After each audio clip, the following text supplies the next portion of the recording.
All right, how's everyone doing? I am Rich Celenza. Thanks for checking out my channel. So what I'm going to get into today is learning how to work out around the injury. A lot of times I do my videos inside of the gym. Today it was just way too loud, so I had to do one in my backyard. But I really wanted to get this kind of off my chest because I don't think a lot of people realize that when they get injured, they kind of quit entirely. And the reason also I wanted to bring up this subject matter is because I pulled my lower back. Go figure, I'm the guy who is always talking about trying to stay injury free, making sure I protect myself every time I work out, but I was doing some shoulder presses. I usually never do them with a backrest. So something I did, I didn't feel a tear, but it's extremely sore going up and down the left side of my back. And this has been going on since I was wrestling as a kid, and truthfully, I have been injured throughout my entire body over the years.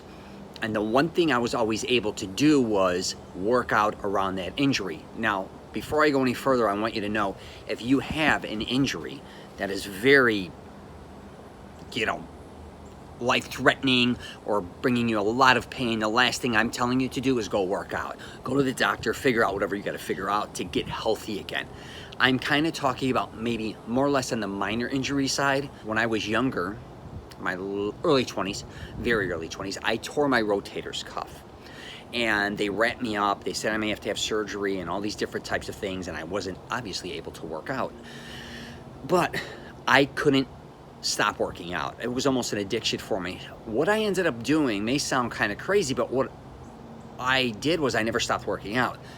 I just didn't work out in that area.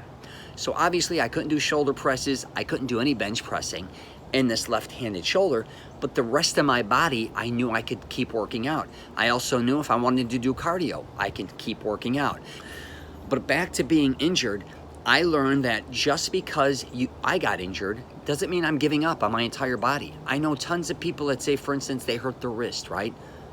They quit, they're like, I can't do anything. No, you can do a lot of things besides just using your hands when working out or this side of your body. Or say, for instance, I'm gonna give you another example. About 7-8 months ago, I was in Seattle.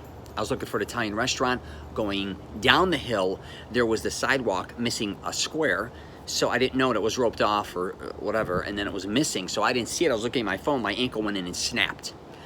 I've sprained my ankles numerous times. It was pretty bad. It blew up like the size of probably a 12-inch softball. So I had a limp.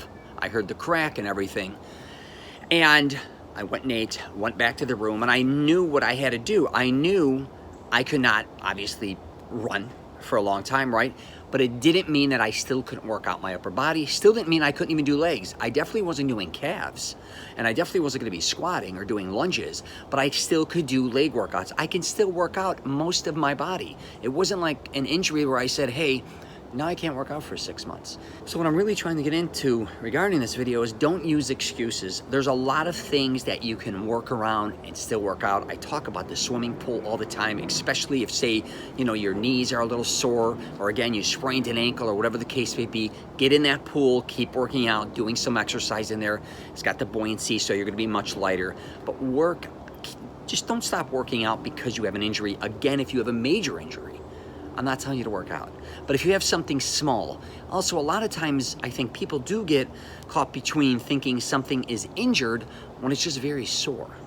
And I've been there as well. I've been like, oh my God, what did I do? I may have to lay off that for a while. Like that happens sometimes with my knees. If I'm squatting or deadlifting or certain things at my age, I'd be like, did I do something?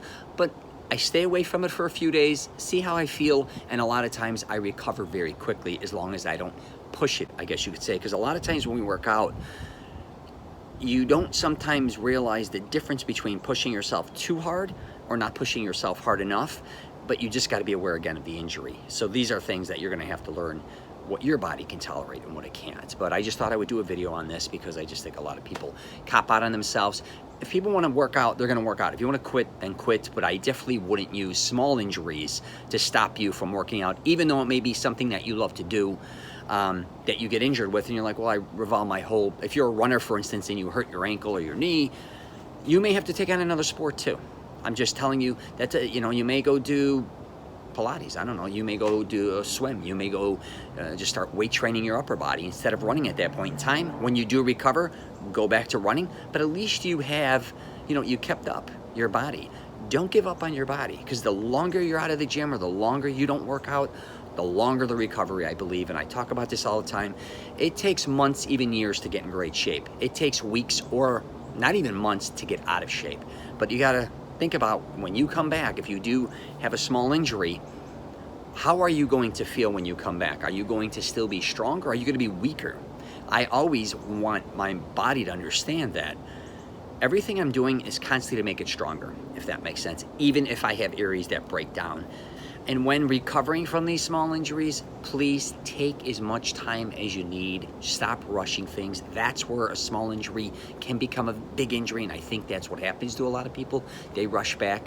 Come back slowly. There is no rush, okay? Because I think a lot of times we want to recover too quickly, and that's where a bigger injury kind of comes into play. So just take as much time as you need. Like I said, you have all these different body parts you can work out. You have all these different types of exercises you could do. Just do that for now. Don't get caught up in the injury. Get caught up in the other aspect, which is getting stronger. And every time I've gotten injured, I've learned something from it. So I'm going to wrap it up there. If you get a chance, you might want to check out my podcast, The Rich Celenza Show, Mastering Self-Confidence. I have a program out called Mastering Self-Confidence. If you'd like to check that out, welcome to do that as well. Basically, it's just masteringselfconfidence.com. I'm on LinkedIn, Twitter, Facebook, and Instagram. And what else? If you get a chance, subscribe, all right? All right, take care, and I wish you nothing but the best.